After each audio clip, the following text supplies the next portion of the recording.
ओम शांति। 17 जून 2022 के ईश्वरीय महावाक्य। पहले सुनते हैं मुरली के मुख्य पॉइंट्स। बाबा ने कहा, तुम याद में रहोगे तो पापों का प्रायश्चित हो जाएगा, अर्थात कट उतर जाएगी। प्रायश्चित होता ही है याद से। तुमने अनेक जन्मों से विकर्म किए हैं, इसलिए बीमारी आदि के रूप में कोई भोगना आती है तो डरना नहीं चाहिए, खुशी से पास करना है। जब तक जीना है तब तक ज्ञान अमृत पीते रहना है और योग में भी रहना है। अच्छा है यहाँ ही सब हिसाब किताब चुकता हो जाए। रह जाएंगे तो पास विद ऑनर नहीं होंगे। जो ब्राह्मण बनते हैं वही वर्षे के हकदार होते हैं। तुम सच्चे गीता पाठी बने हो। सच्चे ब्राह्मण तो बहुत प्योर होने चाहिए, नशा होना चाहिए। हम प्रिंस प्रिंसेस बनेंगे। जो पढ़ेगा लिखेगा वही बैकुंठ का नवाब बनेगा। तो हर एक को अपने लिए पुरुषार्थ करना है। जो करेगा सो पाएगा। जैसे बाबा को कोई प्रकार की इच्छा नहीं रहती कि यह पहनूं, यह खाऊं, यह करूं, ऐसे तुम बच्चों को भी यहाँ कोई इच्छा नहीं होनी चाहिए। यहाँ यह सब किया तो वहाँ कम हो जाएगा। और लास्ट में बाबा ने कहा, अपनी तकदीर तो देखो, तुम कैसे कॉलेज में बैठे हो। ऐसा कॉलेज जहाँ भविष्य के लिए प्रिंस प्रिंसेस बन रहे हो। अभी तुम्हें सारी दुनिया का त्याग करना है। देह सहित सबसे वैराग्य आना चाहिए। और अब सुनते हैं महावाक्यों को विस्तार से। मुरली का सार। मीठे बच्चे, याद में रह अपने विकर्मों की प्रायश्चित करो तो विकर्माजीत बन जाएंगे। पुराने सब हिसाब किताब चुकतू हो जाएंगे। प्रश्न, किन बच्चों से हर बात का त्याग सहज हो जाता है? उत्तर, जिन बच्चों को अंदर से वैराग्य आता है वह हर बात का त्याग सहज ही कर लेते हैं।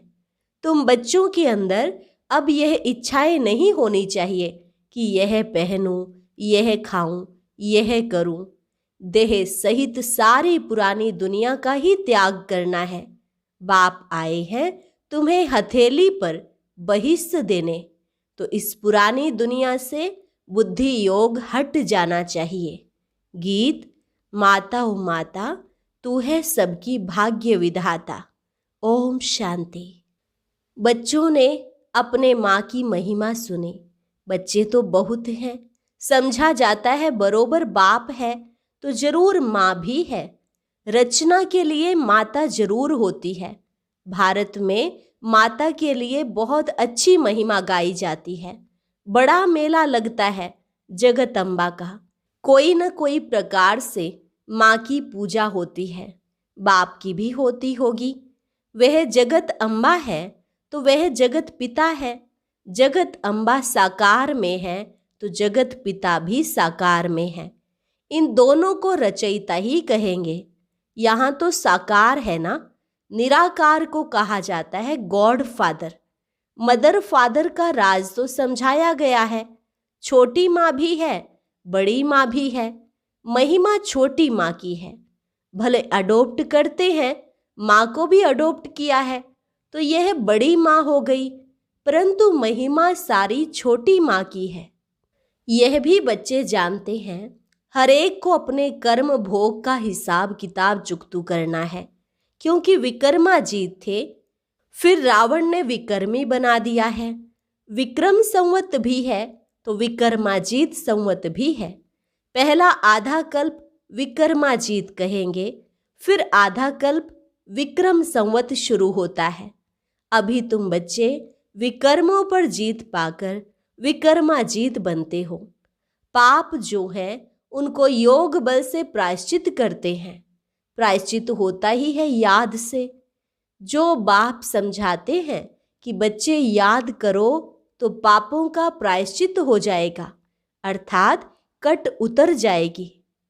सिर पर पापों का बोझा बहुत है, जन्म जन्मांतर का।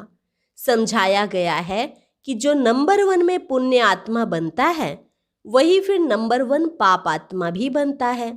उनको बहुत मेहनत करनी पड़ेगी, क्योंकि शिक्षक बनते हैं सिखाने के लिए, तो जरूर मेहनत करनी पड़ेगी। बीमारी आदि होती है तो अपने ही कर्म कहे जाते हैं। अनेक जन्मों के विकर्म किए हुए हैं, इस कारण भोगना होती है। इसलिए कभी भी इससे डरना नहीं है, खुशी से पास करना है, क्योंकि अपना ही किया हुआ हिसाब किताब है। प्रायश्चित होना ही है एक बाप की याद से। जब तक जीना है तब तक तुम बच्चों को ज्ञान अमृत पीना है, योग में रहना है। विकर्म है तब तो खांसी आदि होती है, खुशी होती है, यहाँ ही सब हिसाब खत्म हो जाए। रह जाएंगे तो पास विद ऑनर नहीं होंगे। मोचरा खाकर मानी मिले तो भी बेइज्जती है ना। अनेक प्रकार के दुख की भोगना होती है। यहाँ अनेक प्रकार के दुख का पारावार नहीं, वहाँ सुख का पारावार नहीं रहता।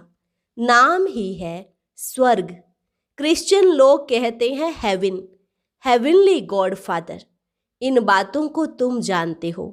निवृत्ति मार्ग वाले सन्यासी तो कह देते हैं कि यह सब काग विष्टा समान सुख है।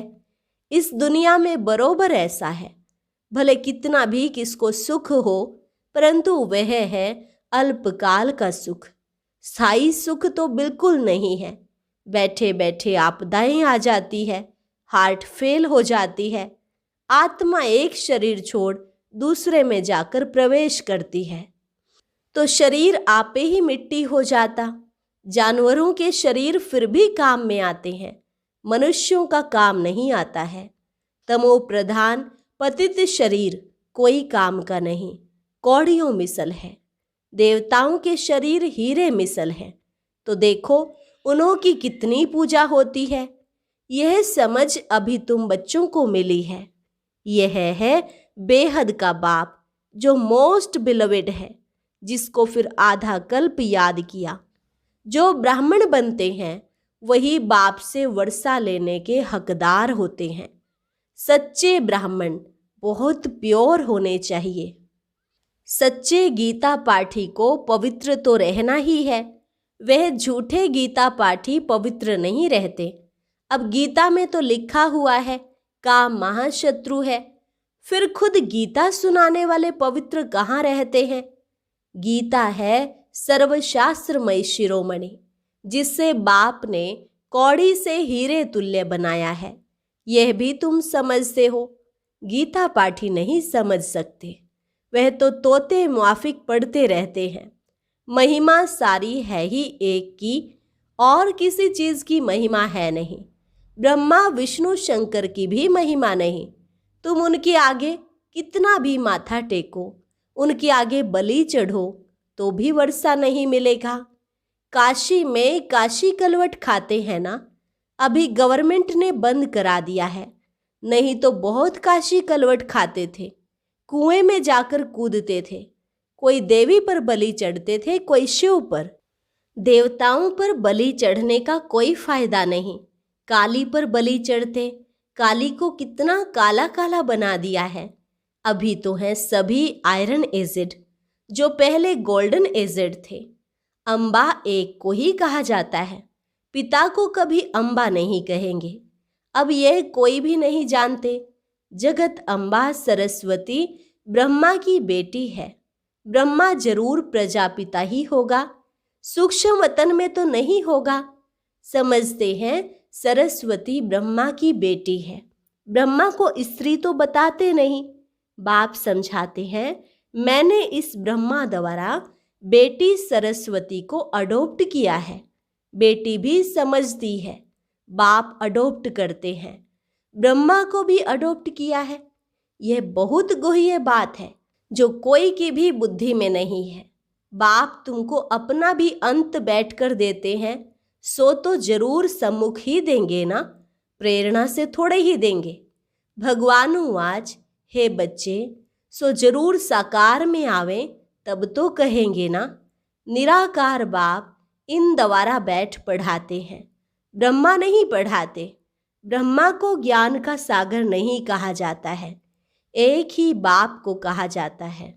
आत्मा समझती है, यह लौकिक बाप नहीं पढ़ाते, पारलौकिक बाप बैठ पढ़ाते हैं, जिससे वर्षा ले रहे हैं। बैकुंठ को परलोक नहीं कहा जाता, वह है अमर लोक, यह है मृत्यु लोक। परलोक अर्थात जहाँ हम आत्माएं रहती हैं, यह परलोक नहीं है। हम आत्माएं आती हैं इस लोक में, परलोक है हम आत्माओं का लोक। तुमने राज्य इस भारत में किया है, परलोक पर नहीं। परलोक का राजा नहीं कहेंगे, कहते हैं लोक परलोक सुहाले हो। यह है स्थूल लोक और फिर परलोक सुहाले बन जाते हैं। वही भारत बैकुंठ था, फिर बनेगा।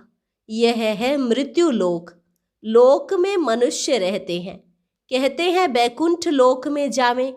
दिलवाला मंदिर में भी नीचे तपस्या में बैठे हैं, ऊपर में बैकुंठ के चित्र बनाए हैं, समझते हैं फलाना बैकुंठ पधारा।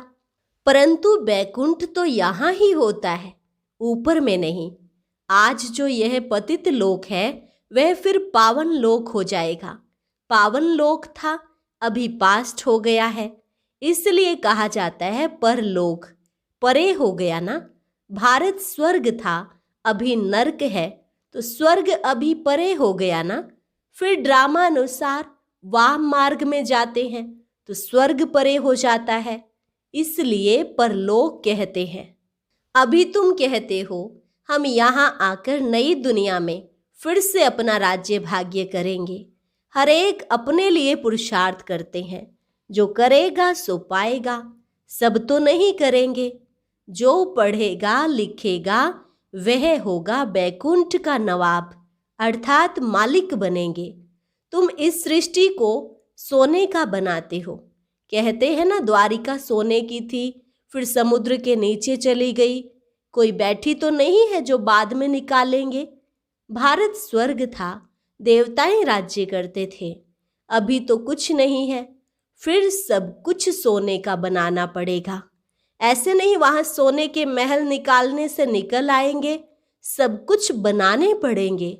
नशा होना चाहिए, हम प्रिंस प्रिंसेस बन रहे हैं। यह प्रिंस प्रिंसेस बनने की कॉलेज है, वह है प्रिंस प्रिंसेस के पढ़ने की कॉलेज।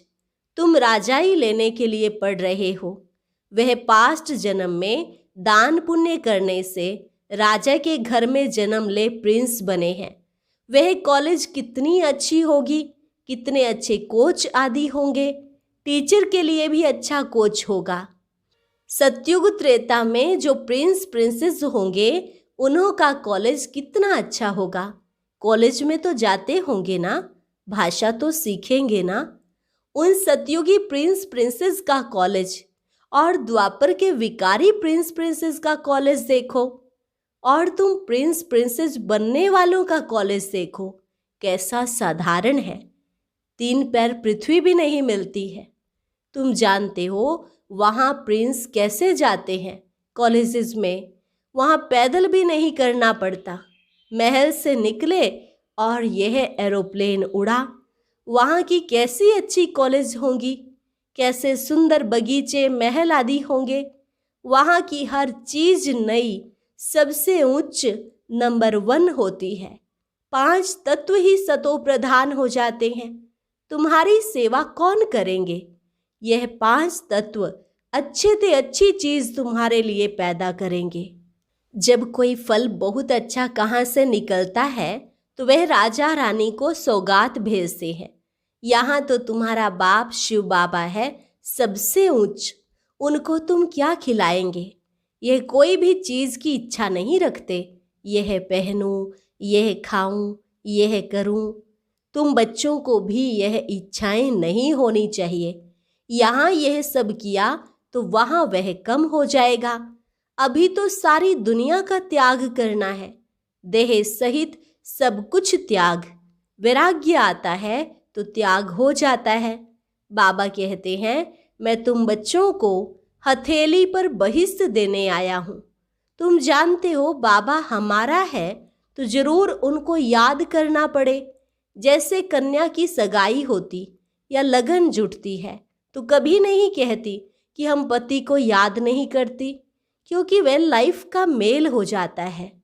वैसे ही बाप और बच्चों का मेल होता है, परंतु माया भुला देती है। बाप कहते हैं मुझे याद करो और वर्षे को याद करो, इसमें मुक्ति, जीवन मुक्ति आ जाती है। फिर तुमसे यह भूल क्यों जाता है? इसमें है बुद्धि का काम। जबान से भी कुछ बोलना नहीं होता और निश्चय करना है। हम जानते हैं पवित्र रह पवित्र दुनिया का वर्षा लेंगे। इसमें समझने की बात है, बोलने की बात नहीं। हम बाबा के बने हैं। शिव बाबा पतियों का पति बनाने वाला है। कहते हैं मुझे याद करते रहो। इसका अर्थ ही है मन मना भव। उन्होंने फिर कृष्ण भगवानुवाच लिख दिया है, पतित पावन तो एक ही है, सर्व का सदगति दाता एक, एक को ही याद करना है। कहते हैं मुझ एक बाप को भूलने के कारण कितनों को याद करते रहते हो। अभी तुम मुझे याद करो तो विक्रमाजीत राजा बन जाएंगे। विक्रमाजीत राजा और विक्रमी राजा का फर्क भी बताया ना। पूज्य से पुजारी बन जाते, नीचे आना ही है। वैश्य वंश फिर शूद्र वंश। वैश्य वंशी बनना माना वाम मार्ग में आना। हिस्ट्री ज्योग्राफी तो सारी बुद्धि में है। इस पर कहानियां भी बहुत हैं। वहाँ मोह की बात नहीं रहती। बच्चे आदि बहुत मौज में रहते हैं। ऑटोमेटिक अच्छी रीति पलते हैं। दास दासियां तो आगे रहते ही हैं। तो अपनी तकदीर को देखो कि हम ऐसे कॉलेज में बैठे हैं जहाँ से हम भविष्य में प्रिंस प्रिंसेस बनते हैं। फर्क तो जानते हो ना। वह कलयुगी प्रिंस प्रिंसेस, वह सतयुगी प्रिंस प्रिंसेस, वह महारानी महाराजा, वह राजा रानी। बहुतों के नाम भी हैं, लक्ष्मी नारायण, राधे कृष्ण। फिर उन लक्ष्मी नारायण और राधे कृष्ण की पूजा क्यों करते हैं? नाम तो एक ही है ना। हाँ, वह स्वर्ग के मालिक थे। अभी तुम जानते हो कि यह नॉलेज शास्त्रों में नहीं है। अभी तुम समझ गए हो यज्ञ तप दान पुण्य आदि में कोई सार नहीं है। ड्रामानुसार दुनिया को पुराना होना ही है। मनुष्य मात्र को तमोप्रधान बनना ही है। हर बात में तमोप्रधान, क्रोध लोभ सब में तमोप्रधान। हमारे टुकड़े पर इनका दखल क्यों? मारो गोली। कितनी मारामारी करते हैं, आपस में कितना लड़ते हैं। एक दो का खून करने में भी देरी नहीं करते हैं। बच्चा समझता कहाँ बाप मरे वर्षा मिले। ऐसी तमो प्रधान दुनिया का अब विनाश होना ही है। फिर सतो प्रधान दुनिया आएगी। अच्छा, मीठे मीठे सिकिलधे बच्चों प्रति माता पिता बाप दादा का याद प्यार और गुड मॉर्निंग। रूहानी बाप की रूहानी बच्चों को नमस्ते।